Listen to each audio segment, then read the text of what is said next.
I'm disappointed in Adam Silver and Cathy, the commissioner. First of all, you can't let stupid stuff go out to the internet, which is one of the worst things that ever happened to the world. They should have come out 2 weeks ago before all this, because people are looking for attention now. Just say, including this guy. But he has a point, though, because Cathy and Adam have said, hey, it's in the title, WNBA. We're not going to have transgender people. There is an audio tape, a completely classified, unedited recording that the WNBA Commissioner's Office has allegedly spent the last 48 hours trying to permanently erase from the face of the earth. But they were too late. The cover-up failed. What you are about to hear is the exact anatomy of what is being described as one of the most sickening and unthinkable betrayals in professional sports history. If you believe the blindside hits, targeted elbows, and ruthless physicality against Caitlin Clark was simply part of being a rookie, then you may have been fed a massive lie. It wasn't random. It was allegedly orchestrated. And the person said to be pulling the strings wasn't an opposing coach, nor was it a rival player. The call was supposedly coming from inside the house. Last night, NBA legend Charles Barkley allegedly did the one thing mainstream sports media was completely terrified to do. He went completely off script. Barkley didn't just break the rules of broadcasting. He shattered them into a million pieces. He reportedly walked onto the set, ignoring the teleprompter, while holding a thick stack of allegedly leaked text messages and a flash drive said to contain the smoking gun. Then, in exactly 5 minutes of live television, Barkley supposedly dismantled the entire WNBA hierarchy, exposed what was described as a sinister sabotage plot against Caitlin Clark, and triggered the immediate, humiliating firing of Indiana Fever general manager Amber Cox.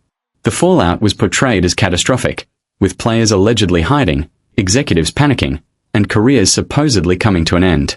This is presented as the unbelievable story of how the WNBA's darkest secret was finally dragged into the light. Let's go back to the exact moment the earthquake supposedly began. Charles Barkley was sitting at the anchor desk, while producers expected him to deliver a standard, polite recap of the week's basketball highlights. Instead, Barkley allegedly stared directly into TH. Primary camera, his face completely deadpan and his eyes locked in with absolute fury. He slammed a stack of papers onto the glass desk so hard that the microphones clipped. "I am done playing nice," Barkley announced, his voice echoing through the silent studio. "You all want to know why this girl, Caitlin Clark, is getting battered every single night? You want to know why these enforcers are treating the hardwood like a UFC octagon without any fear of suspension? Because they were allegedly given the green light by her own front office. Women only, period. We're not going to discuss it again. So that was Charles Barkley. Now, this was in his cancer today, speaking about the WNBA situation. Perhaps like a peace summit or something? No, exactly. I think if the NBA and the task force and obviously the commissioner, Cathy Engelbert, are okay with it, I am offering them a peace summit that is moderated by the one of the best female athlete ever, Caitlyn Jenner. I think she'll be the best person to understand what's going on and moderate the whole thing. So if they're okay with it, I'm here to talk. I'm not a difficult person to sit down or have some kind of deal with or talk to. So I am offering a peace deal to WNBA. Yes. So this is breaking news. So we have a peace deal offer moderated by Caitlyn Jenner.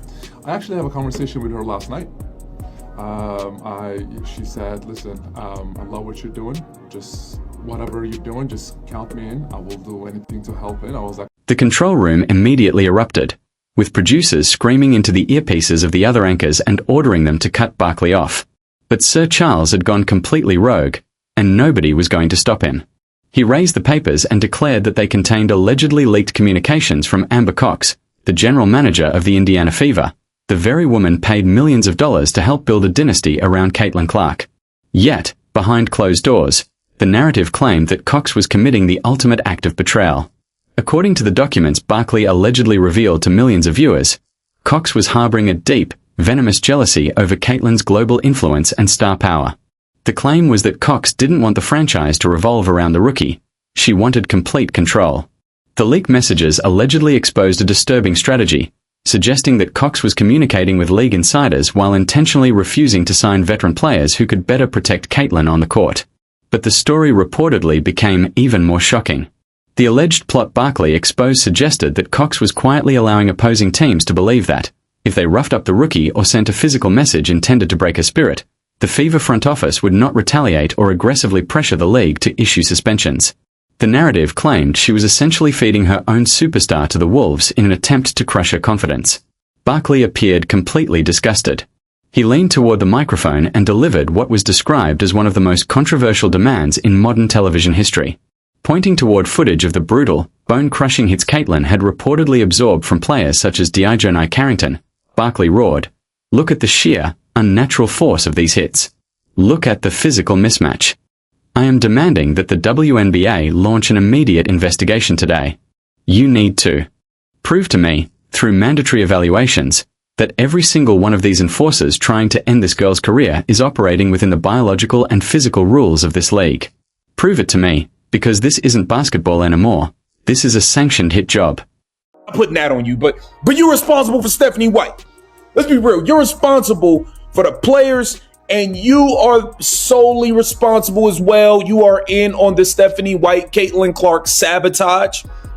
Okay, you've gone out of your way to speak up for Stephanie White at every turn. You never spoke up for Caitlin Clark when she was getting hit pieces put out on her and all of this stuff. You never had nothing to say. You tried to go at Caitlin Clark fans on Twitter. You was doing all of this. Meanwhile, your ass ain't been able to put a good roster together. And we gonna break it down right here, right now. Welcome to Keep the Vision. Make sure you like, comment, subscribe, share the channel, hit the bell notification, hype the video. That'd be greatly appreciated.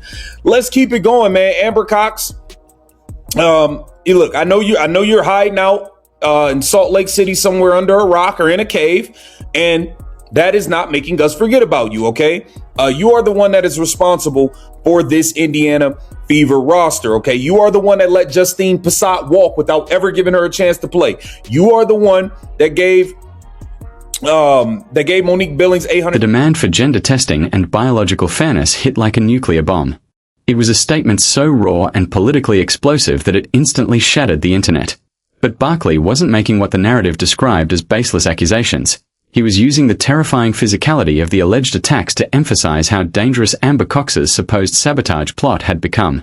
The claim was that Cox had allowed massive, aggressive enforcers to target a 22-year-old rookie while offering absolutely no protection.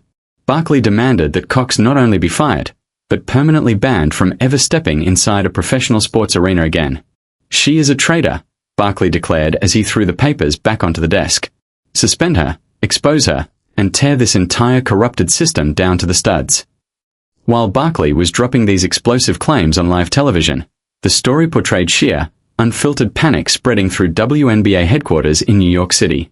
Commissioner Cathy Engelbert was reportedly watching the broadcast from her office, and eyewitnesses allegedly said the color drained completely from her face. Engelbert supposedly knew that if she failed to act within the next 60 seconds, the WNBA's multi-million-dollar sponsorships, television deals, and the league's entire reputation could face devastating consequences. I'm in. If the Trump administration is watching this, I'm in. The first female ambassador to Turkey. It'd be so exciting for us. Yep. So he's trying to clean up the image because a lot of people has been going in on his cancer with him being a troll. And I believe this is his statement stating that, I am very serious about this, bro. Like, I can't knock him if that's the case, because he actually is making a point. Because if there is some type of way for him to play in this league and they are systematically trying to block this man, this is bad, because that is what I would like to say, picking sides. They definitely picking and choosing. Definitely picking and choosing who they want to play in this league. But the biggest question of it all is this: if there's already men playing in the league, that's just diabolical. And their entire credibility would have gone up in flames. The fans, according to the narrative, had finally learned the truth, and the alleged cover-up was dead. Engelbert supposedly bypassed every corporate protocol. There was no internal review board, and there was no 2-week paid leave while an investigation took place. Instead, the story claims that Engelbert picked up the phone in complete fury and ordered the immediate, humiliating termination of Amber Cox.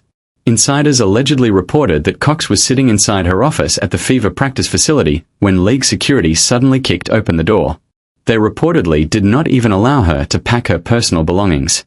Her league-issued phone was allegedly confiscated, her security badges were taken away, and she was supposedly escorted out of the building in broad daylight. The narrative portrayed the alleged architect of basketball's most disturbing sabotage plot being removed like a common criminal, fired on the spot because Charles Barkley had supposedly forced the commissioner's hand. Stinks. Amber Cox, you are not ducking this wreck. And then let's be real here. You went and doubled down all this South Carolina stuff y'all had going on. Y'all went and got Bree Hall. Okay, Bree Hall, we ain't seen her get to play. Okay, we seen her get some garbage time minutes. Okay. You got Ty Harris. She's got, like, bro, you went and got a bench, and we got a bench that can't play. Maisha Hines-Allen, I like her. I'm cool with Maisha Hines-Allen. Like, she's not the greatest, but she's not the worst. She's physical out there. But at the end of the day, she play like once every 3 to 4 games. So in that case, stinks. What are you talking about? You signed a bunch of people in the offseason that can't get into real games. I like Maisha Hines-Allen. Maisha Hines-Allen gets DNP, did not play, and then she'll get in. Then she'll go 3 more games not getting in at all. Then she'll get in. Like, bro, this is the roster you put together. The only consistent player we got off the bench is Sophie Cunningham, the blonde bomber. Outside of that, everything else you did stinks. Let's keep it real. And then I'm seeing this. Wait a minute. Y'all went and signed this girl, Michelle Anaya. But the destruction didn't stop at the executive level. The domino effect of Barkley's alleged expose came crashing down directly on the league's biggest attention seeker, Dijonai Carrington. For weeks, the narrative claimed that Dijonai had been parading around the court, boasting about her aggressive fouls and portraying herself as an untouchable, elite enforcer who was single-handedly getting inside Caitlin Clark's head. She appeared to believe she was building a legendary villain persona and saw herself as the mastermind. But when news of Amber Cox's alleged leaked plot and supposed immediate firing reportedly reached the locker rooms, Dijonai's entire world was said to have collapsed. The realization allegedly hit her like a bucket of ice water. She wasn't a mastermind, and she wasn't an elite enforcer. According to the story, she was merely a disposable pawn in Amber Cox's alleged scheme. Cox was said to have used players like Dijonai to do her dirty work, knowing that when the consequences finally arrived, it would be the players facing suspensions rather than the executives. Barkley's alleged expose reportedly stripped Dijonai of whatever credibility she had left. The narrative claimed she wasn't tough, she had been manipulated. And now that the alleged plot had supposedly been exposed, the WNBA was portrayed as having no choice but to clean house in an effort to protect its own image. Reaching in for the ball, fouling Caitlin Clark. We can visibly see she's going in. Caitlin has the ball all the way out here. So clearly you didn't get basketball, you got something else. If you got basketball, the ball would have, left Caitlin Clark's hand. It would have got, deflected or something. It would have went out the way. It would have been a loose ball. But no, Caitlin still has full control of her dribble. What she doesn't have control over is you all in her space, hand checking her, smacking her. And the referee sees it, calls the whistle, and you immediately, instead of reacting, this is how I know you're a victim, you get weaponized by the other victims in the black community, right? Because listen, there's multiple communities in the black community. There's the victim side, and then there's the side that stands for what's right. I'm on the side that stands for what's right? And I have a bunch of black supporters on this channel who is also on that same side. We don't care about skin color. We care about good product. We care about right or wrong. We care if you're a good human being. I don't care about your skin color. Shout out to B Hen. He was talking about Caitlin Clark to his friend, and they said that I don't like her for some reason. And he was like, damn, bro, I'm sorry she's the wrong color for you. And that's the sad truth of this league. And the worst part is the white fans can't even speak up about it because they'll just be called the racist. Like, it's crazy. But me, I don't care. Dijonai Carrington getting weaponized by the... With Commissioner Cathy Engelbert reportedly in a state of absolute fury, reports began leaking that the league office was preparing to hand down massive, unprecedented suspensions to the players accused of participating in the alleged targeted attacks. Dijonai Carrington was portrayed as now facing the possible destruction of her career, with her alleged clout chasing bringing her directly to the edge of a cliff. Fans were said to be turning against her, the league was reportedly preparing disciplinary action, and the executive allegedly responsible for giving her an invisible green light had supposedly just been fired and escorted off the premises by security. The narrative claimed that the fake tough guy act was permanently over. Carrington was allegedly terrified as she realized that Charles Barkley's supposed truth bomb hadn't just ended Amber Cox's career. It was now threatening to bring hers down as well. Go back to what was working. What was working while we was winning every time we go on a win streak, a major win streak, 5 games, 6 games, 7 games. Every time we go on a major win streak, you know what we're doing? We're playing the CC style of basketball. And in order for them to beat the Chicago Sky, you have to get back to the basics, get back to the roots of what we were doing. Putting the ball in Caitlin's hands and letting her rock, letting her cook, because everybody else gets to eat when she starts serving plates. And that's going to be the biggest key. Next thing is, Aaliyah Boston, stop trying to play point guard, man. Like, we need you to make layups. Stop trying to be a point guard. This shit is ridiculous at this point. You've turned off the whole fan base, just to be honest at this point. Like, you're not to be trusted. Stephanie White just has to get out the way. That's going to be the third thing. Stephanie White, get out the way. It's very clear that when we play your system, we lose. We're losing playing this way. We're losing. We don't look electrifying playing your system. Go back to what was working during the 5-game winning streak, and that was playing Caitlin Clark style of basketball. That is what was working for this team. You went away from it, and now we just got bumped twice in a row, potentially a third time in a row. And now we got Dejanay Carrington coming around. She gonna be looking to knock somebody's head off. Keep your head on a swivel. Put your helmet and chin strap on with a mouthpiece. You never know what's going to happen with her. I mean, it's been a disaster, man. This is what happens when you try to sabotage greatness. Caitlin Clark came into this league to play basketball, elevate the sport, and compete for championships.